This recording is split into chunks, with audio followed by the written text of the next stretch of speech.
মাত্র ২ ম্যাচে মিচেল স্টার্কের অভাব পূরণ করে দিলেন মুস্তাফিজুর রহমান। দুনিয়ার সব বোলাররা যেখানে পাত্তাই পায়নি সেখানে সফল কাটার মাস্টার। তার প্রশংসায় পঞ্চমুখ ভারতের কিংবদন্তি ধারাভাষ্যকার বললেন, স্টার্ক নয়, মুস্তাফিজই এখন এমন উইকেটে সবার সেরা।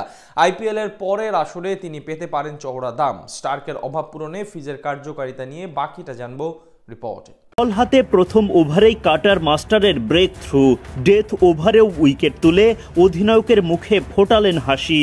আইপিএলে উইকেট শিকারে সাকিবকে টপকে বাংলাদেশিদের মধ্যে মুস্তাফিজুর রহমানই এখন সেরা।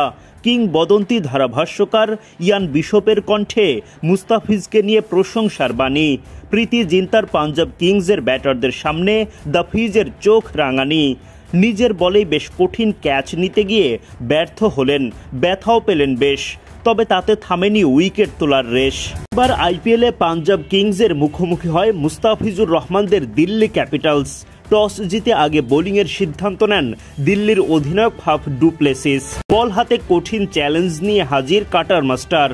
ইনিংসের দ্বিতীয় ওভারেই মুস্তাফিজুর রহমানের হাতে বল তুলে দেন অধিনায়ক ডু প্লেসিস, আর তাতেই বাজিমাত, ডট দিয়ে শুরু।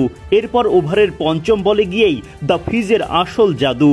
উইকেট কিপার স্টাবসের হাতে ক্যাচ দিয়ে টাইগার কাটার মাস্টারের কাছে উইকেট হারান পাঞ্জাব ওপেনার প্রিয়াংশ। মুস্তাফিজের মুখে ফোটে হাসি।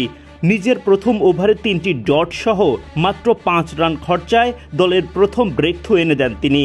2 নম্বর ওভারে বোলিংয়ে এসে প্রথম বলে বাউন্ডারি হজম। চতুর্থ বলে গিয়ে জশ ইংলিশ হাঁকান ছক্কা। ওভারের শেষ বলে গিয়ে তাকে আউট করার সুযোগও পেয়ে যান, কিন্তু ফিরতি ক্যাচটা বেশ কঠিন হওয়াতে হাত ফসকে যায়। এই সময় হাতে বেশ আঘাতও পান মুস্তাফিজ। এই ওভারে একটা ডট দিয়ে খরচ করেন 14 রান। ওভারে গিয়ে ফের বোলিং আনা হয় মুস্তাফিজকে। 16তম ওভারের চতুর্থ বলে তোলেন শশাঙ্ক সিং এর উইকেট। উইকেট শিকারের এই ওভারে 2 ডট দিয়ে খরচ করেন মাত্র 4 রান। নিজের শেষ ওভারের বোলিং করতে এসে আরও একটা উইকেট তোলেন মুস্তাফিজ। এই ওভারে খরচ করেন 10 রান। সব মিলে 4 ওভার বোলিং করে মাত্র 33 রান খরচায় 3 উইকেট শিকার করেন তিনি। দলের সেরা বোলার মুস্তাফিজুর রহমান। মুম্বাই ইন্ডিয়ান্সের বিপক্ষে দুর্দান্ত বোলিং করে বুঝিয়ে দিলেন টি-20 ক্রিকেটে ঠিক কতটা সমীহ জাগানোর মতো পেসার বাংলার কাটার মাস্টার।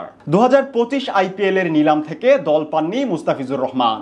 সবশেষ কয়েকটি আসরে দুর্দান্ত বোলিং করলেও এবার আসরের শুরুর দিকে উপেক্ষিত ছিলেন তিনি। তবে বিপদে পড়ে ভিত্তিমূল্যের 3 গুণ বেশি অর্থ দিয়ে তাকে দলে নেয় দিল্লি ক্যাপিটালস। মূলত অজি পেসার মিচেল স্টার্কের বদলি হিসেবে তাকে নিয়েছিল ফ্র্যাঞ্চাইজিটি, আর সুযোগ পেয়ে এক নিমিষেই স্টার্কের কথা ভুলিয়ে দিলেন বাংলার কাটার মাস্টার। তাই তো তার প্রশংসায় এখন পঞ্চমুখ সব ক্রিকেট বিশ্লেষকদের। সবশেষ মুম্বাই ইন্ডিয়ান্সের বিপক্ষে দারুণ বল করেছিলেন বাহাতি এই পেসার। 4 ওভার বোলিং করে দিয়েছেন 10টা ডট, রান হজম করেছেন মাত্র 30, শিকার করেছেন রোহিত শর্মার মতো গুরুত্বপূর্ণ ব্যাটারের উইকেট। বলা চলে নিজের জায়গা থেকে শতভাগ কাজ করে দিয়েছেন তিনি। এমন পারফরমেন্স দেখে কিংবদন্তি ধারাভাষ্যকার হার্ষা ভুগলে বলেন, এমন পিচে স্টার্কের চেয়ে বহুগুণে ভালো বোলার মুস্তাফিজুর রহমান।